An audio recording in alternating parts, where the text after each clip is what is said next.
Well, I'm so glad you're here, and I really think it's important, like on the front end, just to get kind of clear on what you want to walk away with today and kind of keep that in front of you at all times. But today we're going to be talking about a topic that I think, is important to most of us in the room. It's this whole idea of success, and we're going to explore what that means today. And we're also going to look at 4 vital components of that. But for starters, what does it really mean to be successful? When you think of the whole concept of success, or when you think of a person who is successful, what or who comes to your mind? I was working with a group of leaders last summer, and we started wrestling with this idea of success. This topic came up, and they were really animated around the idea because they all wanted to be successful. And yet nobody really had a grasp on what does it mean to be successful. They were given ideas like, how well a person does in his or her career, the quality of your family life, reaching or attaining a certain level of financial success. Talked about loving what you do, but there was no central idea that everybody could come away with, and they were really frustrated by that. And I think it's really important that we know this. And what's interesting is there's so much confusion in our culture around what true success looks like. I don't know how you would define it. Here's a definition from dictionary.com. It says the attainment of wealth, position, honors, or the like. Now, I'll be honest, I'm not really a fan of that definition. I've seen a lot of people who aspired toward that definition of success.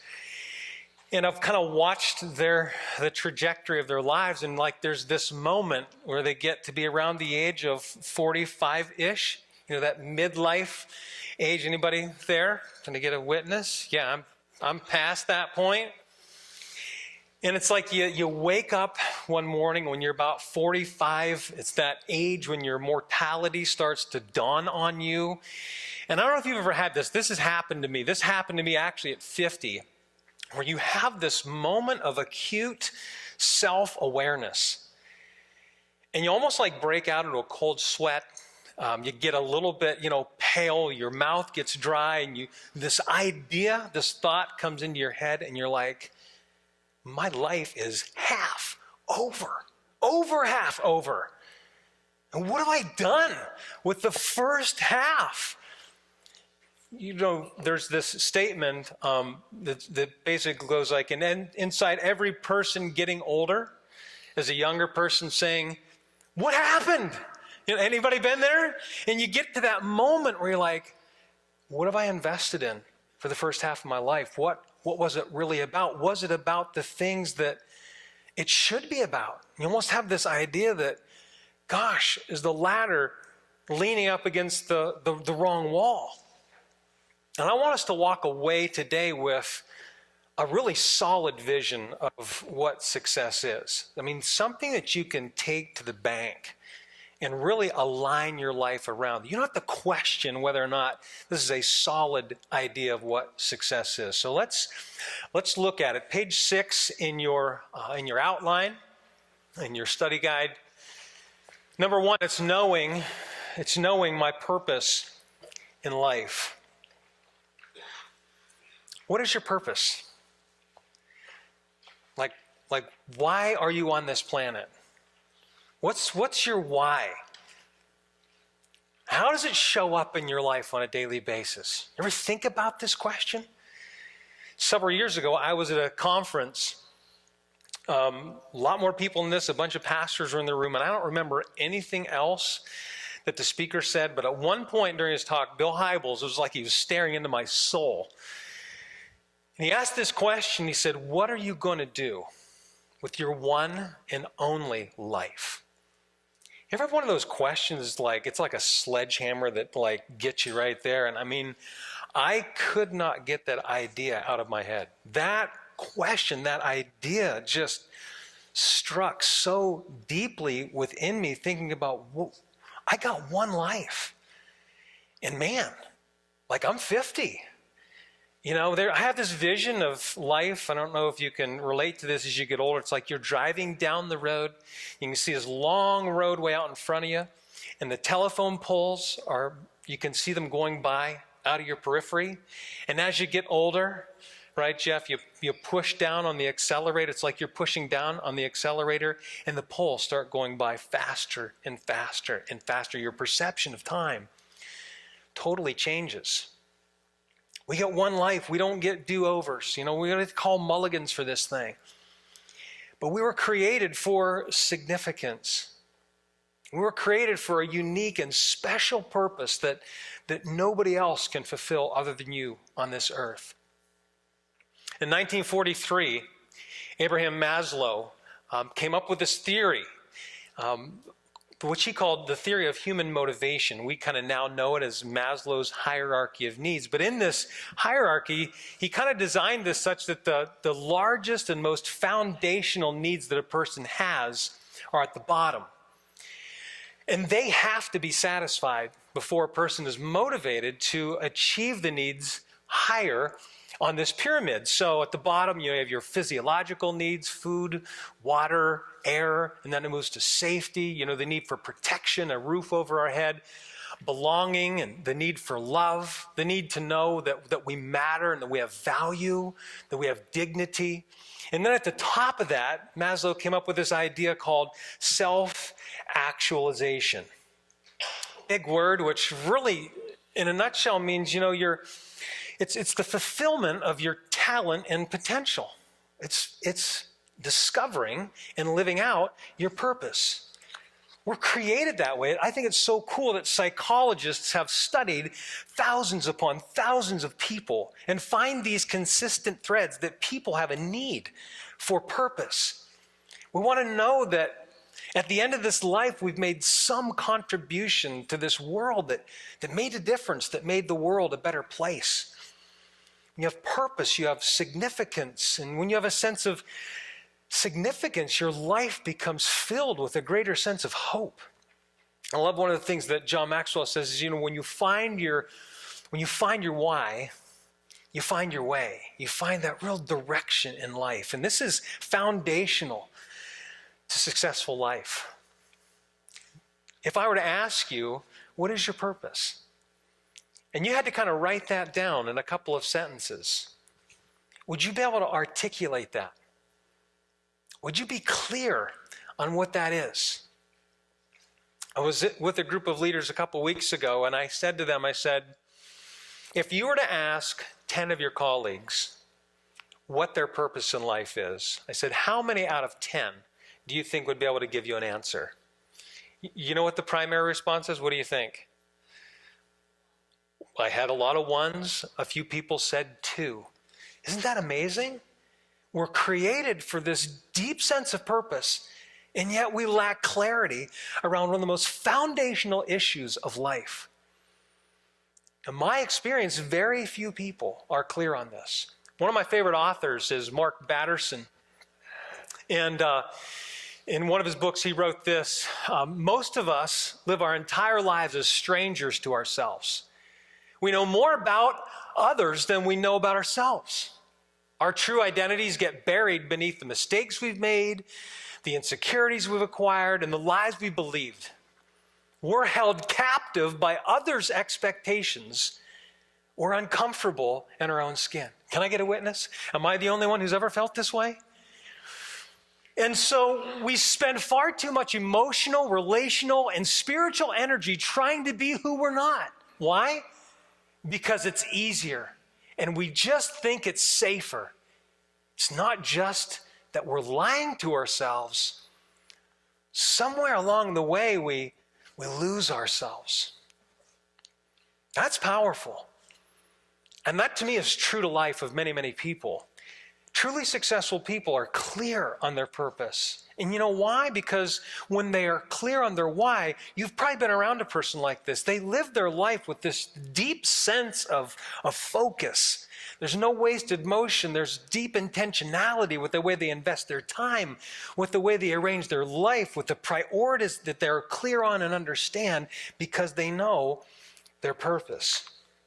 Secondly, It's growing to my maximum potential. And this is significant because if you're not clear on your purpose, there's no way you can reach your potential.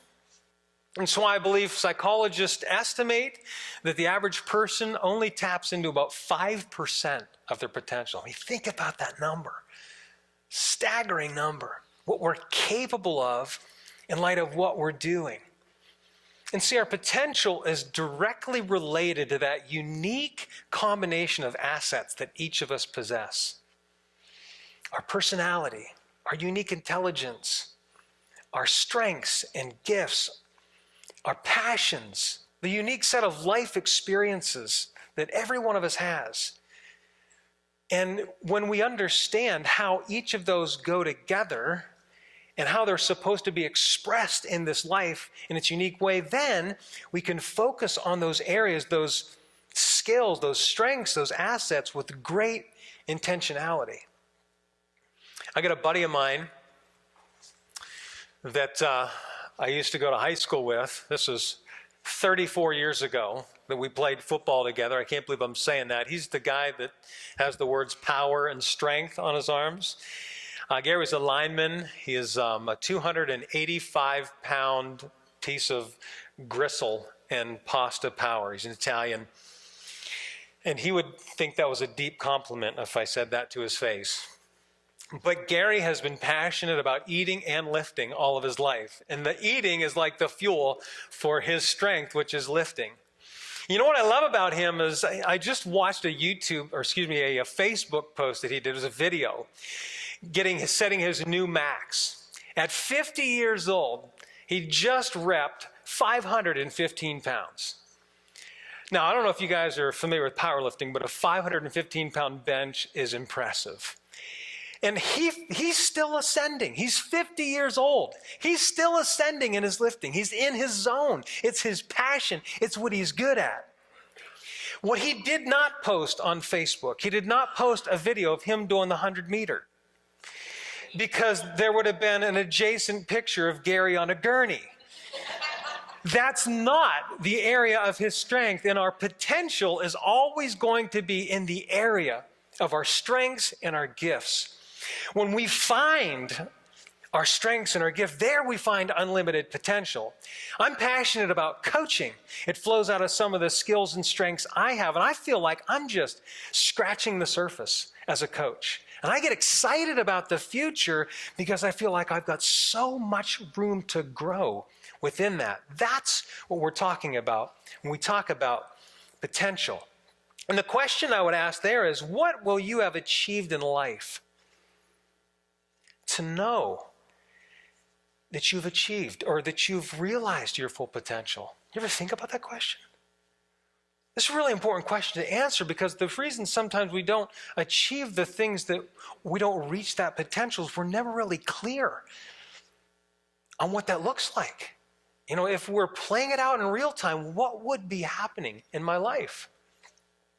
Third thing is sowing seeds that benefit others. The most successful people in life, they live beyond themselves. And back to Maslow's theory, I'm fascinated by this. So in the decades that followed Maslow's original work, psychologists continued to work with that. And they expanded the hierarchy from 5 to 8. You can see they added in cognitive needs, you know, this need to know and to learn things. Aesthetic needs, the appreciation and the need for beauty. It's like walking into this auditorium yesterday. I was inspired just to walk in here. It was beautiful. And then clear at the top, this idea of transcendence. Transcendence, extending or lying beyond the limits of ordinary experience. Have you ever really considered that you have a need, your highest need, to live for a purpose beyond yourself? Like you literally have a need to make this world a better place, to add value to people's lives, to make their lives better. And when you do, you're filled with a deep, deep sense of fulfillment. That's why when we do these things, we have this Such a great feeling inside because we were created for this. A friend of mine who is one of my coaching clients, run a very successful business. We just finished up 6 months of coaching. And I always, at the conclusion of 6 months of coaching, which is I typically start with, because coaching real growth takes place over a period of time. And so with Alan, I went back to his original outcomes. I said, let's go back and talk about what you said at the beginning of this 6 months was really important for you to achieve by the end of the 6 months. And you know what was on this list? There was nothing on this list about making money. This is a guy who's very successful financially. He's done really well in his business. He's built a very good business, but there was nothing in his outcomes about making a certain amount of money. He wanted to be successful, but you know what was most important to him? He wanted to be a better husband and father.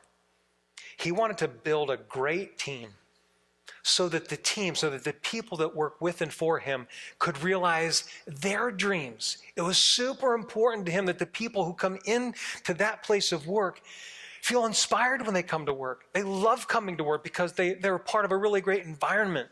He wanted to create a positive work environment. And the one question was, what do you want from your job? You know what his answer was? I want to help people. I want to help people. That's transcendence. What all the great companies that we see in our world have in common, all the great companies exist for a purpose beyond making money. It's about truly making the world a better place. It's really about adding value to people's lives. That is what we're talking about when we talk about this whole idea that we're talking about today of success and what it really is. Oh, they've done some more research on Maslow's laws, and they've found a more foundational, even more basic need. I'm here all morning. And we do have Wi-Fi. Just click on the guest if you need to multitask here this morning.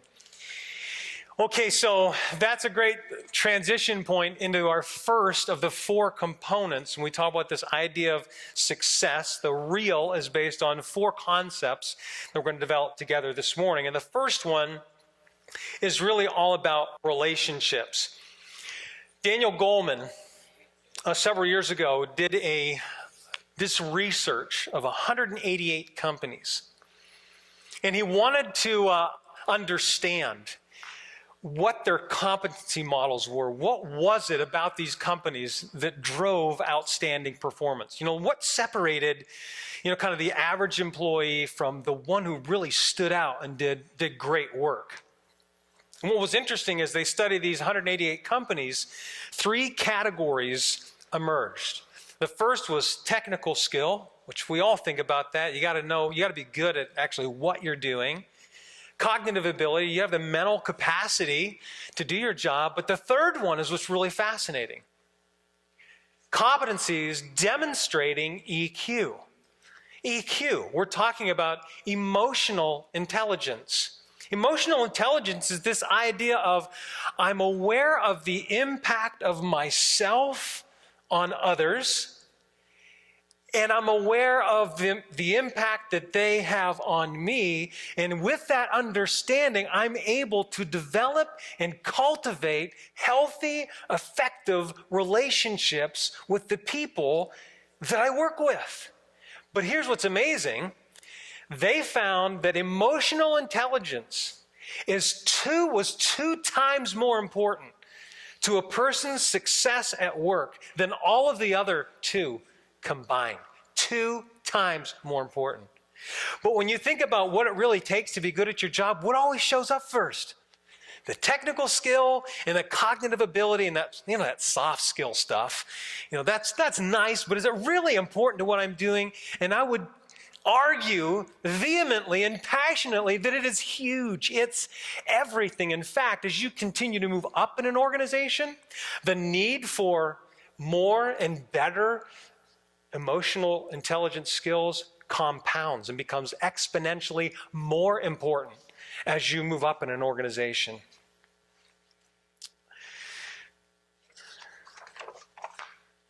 Into your notes, most people can trace their successes and failures to the relationships in their lives. So for those of you who love to fill in the blanks, here you go. Some people add to our lives. Some people subtract from our lives. Some people multiply our lives, and then some people divide our lives. We're going to look at 10 principles here pretty quickly. And then at the end, in your book on page 9, you're going to see this relationship inventory. And so as we go throughout these principles, you're actually going to be able to take this inventory at the end and evaluate for yourself, to what extent am I an adder, a subtractor, a multiplier, or a divider? Principle number 1, love and accept yourself. Seems almost kind of counterintuitive, doesn't it? Love and accept yourself. If I were to suggest that you loved yourself this morning, how would you interpret that? I'm talking about appropriate, healthy self-love. It's okay. I'm not talking about narcissism here. I'm talking about appropriate, healthy self-love. This may seem kind of counterintuitive, but this is really the foundation. Because it's only as we're comfortable in our own skin that you and I are really able to be free, to really just love others and to be interested in them and to build healthy relationships. You know who you are. You know who you aren't. You like who you are. You accept who you are. One of these exercises, some of you in the room have done this, that we do in one of the courses I lead at R.E.A.L Insurance, is a simple exercise. They have to write down 5 things that you love about yourself. And you would not believe how challenging that is for a lot of people. It's almost like, I can't think of 5. Or, is it okay really to list 5 things that I love about myself? Now, if I were to say, list 5 things about yourself that you would really like to change, man, we'd have that done in like 30 seconds, right? Like bam, bam, bam, bam, bam. Isn't that interesting? So easy to identify the things about ourselves that we don't appreciate, that we reject, and yet not be clear on those things that we should embrace. If you don't like yourself, if you don't fundamentally believe that you're enough in this world, think about the implications of that for your life. Instead of energizing the creative centers of our brain, we energize the hippocampus, the fear centers of our brain, and we tend to close down. And if that's you, think about this. Where's your focus? It's all on me. Like, it's hard to see the picture when I'm in the center of the frame, right? It's impossible to see beyond yourself, to focus and add value on others. Nathaniel Branden is an expert on this whole idea of self-esteem, and he wrote this: no factor is more important in people's psychological development and motivation than the value judgments they make about themselves. Listen to this. Every aspect of their lives is impacted by the way they see themselves. Every aspect of my life is impacted by the way I see myself. That's a powerful statement. Why? Because we're continually making judgments about ourselves, right? We have this relationship with ourselves. We have this running conversation with ourselves, right? Yeah. We have kind of like this, it's almost like this inner color commentator. Anybody loves sports? The color commentator. The role of the color commentator is not just, he doesn't tell what's happening, but he tells you his opinion about what's happening. We've got both a narrator and a color commentator inside of our brain. And not only are they seeing what's happening in real time, but then they're telling you the opinion of what's happening in real time. And there's all kinds of these messages that are running inside of us at all times with everything that happens to us. Now, when you look at these messages behind me on the screen, there's a couple positive statements on there, but most of them are not. And that's my experience with life. My inner dialogue tends a lot of time to want to move toward the negative rather than to the self-affirming. Much of that commentary does not serve us well. The first person you have to learn to get along with is you. And friends, if you put a small value on yourself, rest assured the world is not going to raise the price. That much I know. Guard your self-talk. You know, a great exercise for you to do is just keep a journal over the next week. And you just start to write down what that commentator says on a regular basis. And just look after a week's time. What does that reveal to you about your inner dialogue and what the narrative is primarily made up of? Stop comparing yourself with others. Comparison is the thief of joy. It's been one of the biggest joy robbers in my own life. Be kind to yourself. And if you need to, replace that color commentator. I've been a Cleveland Brown fan for many, many years. And the color commentators always give the worst opinions about the Browns. Now, most of it's justified. But some days when the color commentator is always so negative about my team as the game is developing, you know what I do? I turn on WTAM 1100 and mute the TV so I can listen to Jim Donovan and Doug Deacon, the color commentator who used to be an offensive lineman for the Cleveland Browns. And you know what? His perspective on the Browns is entirely different than CBS. And you know, it would help us if each of us chose to choose a new inner dialogue, to replace it with things that are affirming and positive and true about ourselves. Secondly, put energy into being likable. Now, I'm just going to be straight up on this. This takes more work for some people than others. It's just true. I do a lot of work with disc theory with teams. I want to tell you something about this. And there's nothing wrong with this. And I think it's important you understand this.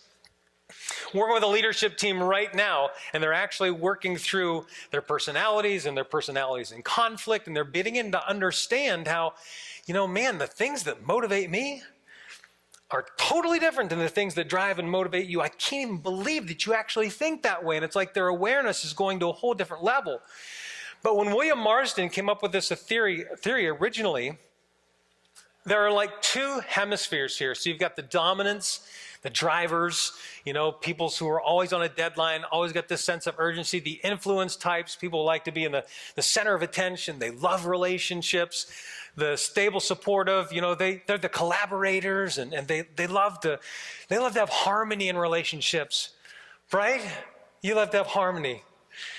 And so they can be whatever you need them to be. They just love to support. And then you have the cautious types. They are the ones that they need clarity and they need accuracy, and they're always asking questions, and they got to have all the answers. They got to have all the details. But what's interesting is on this side of the hemisphere, our D's and C's, relationships can be draining.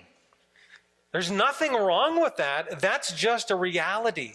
It's part of what makes you good at what you do. But too much direct relational interaction over time, it has a tendency to deplete you, okay? Where on this side of the hemisphere, these people, I mean, they're energized. I love these environments. Man, I watch people walk in the door. I'm a high I. When people walk in the door, I'm full of energy. I love being in this room. The more I'm with people, the more energy I have. And so for some of us, it may just be our personality. It takes a little more work, but I would encourage you, it's worth the effort. We have to find ways and develop strategies to more effectively connect with and relate to people, because it is a huge dimension of success. Remember people's names. I'm not going to spend a lot of time on some of these, but this is huge. I'm currently taking 50 people through a series of different courses. And I had to learn these 50 names in the span of 7 days. So what I always do is, and you guys are going to learn one of my trade secrets here, I always take a picture of the group at the beginning. It's their before and after, right? Well, little do they know that the reason I'm doing is that I'm going to go home and I print that out on a Word document, and I go in and I write in every single name, so that between the first session and session 2, I can look everyone in the face and I can say their name. Why? Because your name is your identity. It matters when you remember people's names. It matters deeply to people when you look into their face and you say, Chen, it is so good to see you. You connect at a soul level. That's synonymous with their identity, and it is really significant. And one of the greatest steps you could take in getting better at this is to stop telling yourself you're bad at remembering names. How many of you have said that? Yeah, okay, that's called a self-limiting belief. And if you continue to tell yourself you're bad at remembering names, guess what? Yep. You're going to be bad at remembering names. Change the dialogue, find some strategies, and start remembering people's names. Next, focus on their interests. Think about the people in your sphere of influence. And think about these questions. Could you tell me what the key to their life is? What's most important to them? Could you tell me what their values are? Could you tell me what makes them laugh or cry? These are things that are really significant. These are the keys to people's lives. And when you understand these keys, when you take an interest in these keys, it transforms relationships. See, friends, this is the story behind the story that shows up at work. This is the real story that drives everything in a person's life, that we don't always see, that doesn't always present itself, but it's behind everything that happens, everything that motivates and drives the people that we come in contact with every day. Focus on their interests. Request the help of others. My dad is over at Hammond Hospital right now. He just went through open heart surgery earlier this week, and it's been a rough few days. Now, he's doing well, but my dad is one of these guys who has always done everything himself. He loves to help other people, but he will never ask for help. And now he's at this point in his life, open heart surgery, both of his knees are bad, both of his shoulders are bad, and he's got one of those hammer toes. You ever seen one of those things? Oh my word, that thing looks awful. And it's very painful. So like every part of his body is starting to break down a little bit. And it's really difficult for him because his whole life has been about helping, but never asking. And he's going through this crisis right now. And it's really hard he can't even ask his own son to mow the lawn for him. You know, I've got to kind of figure out what the needs are and kind of start taking care of them.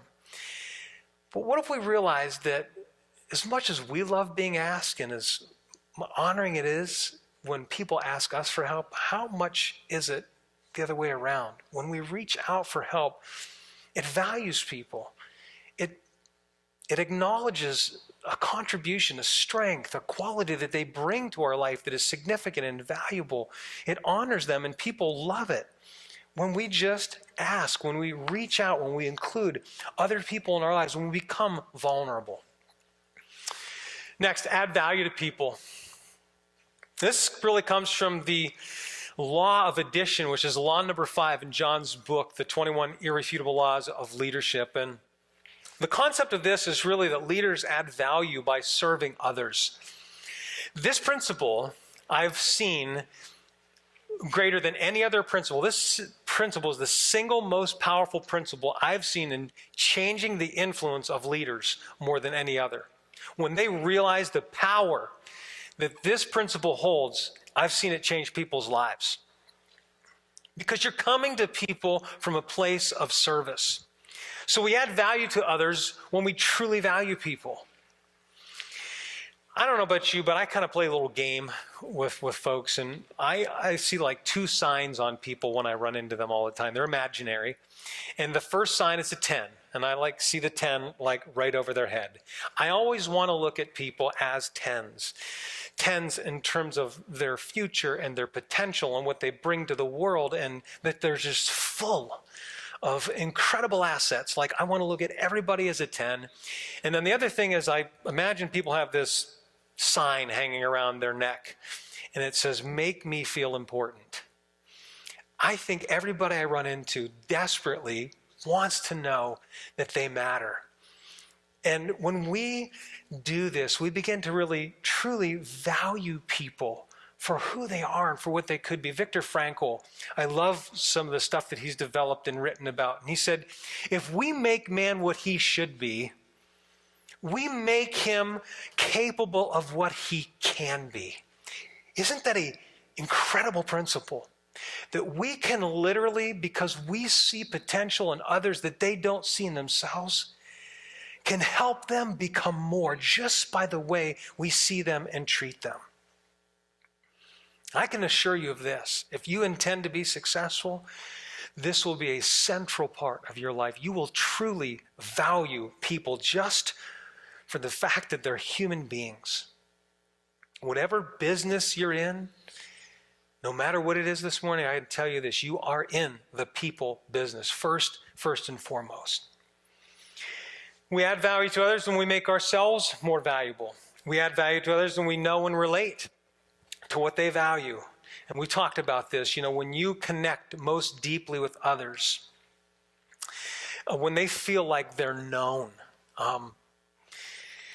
that you care, that you truly care about your life, there's a soul connection that happens that really is quite sacred. Next, follow the 101% principle. It's pretty simple, pretty powerful.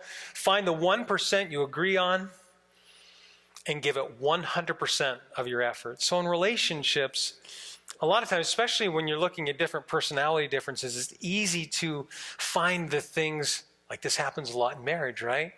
The things that we're not alike in, and they tend to be sands, in the wheels. They tend to create tension and friction. Rather, if we would begin to focus all the things we have in common and the unity that we can have around those things, it puts a whole shift in the way that the relationship feels. Number 8, love people more than opinions. Number 9, follow the golden rule.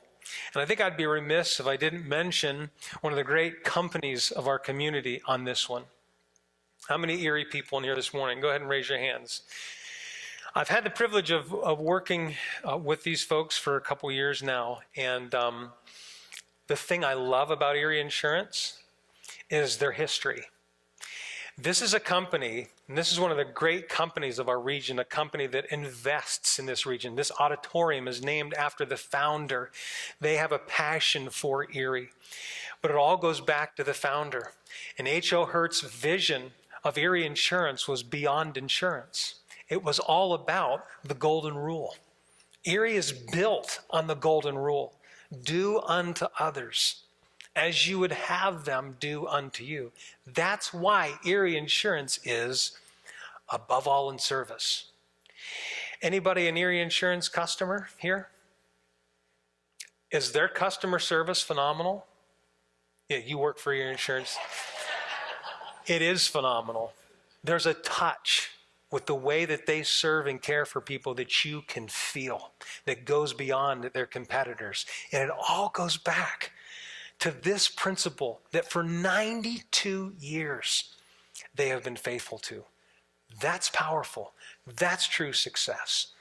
And then finally, seek out resources to help you grow in your relationship skills.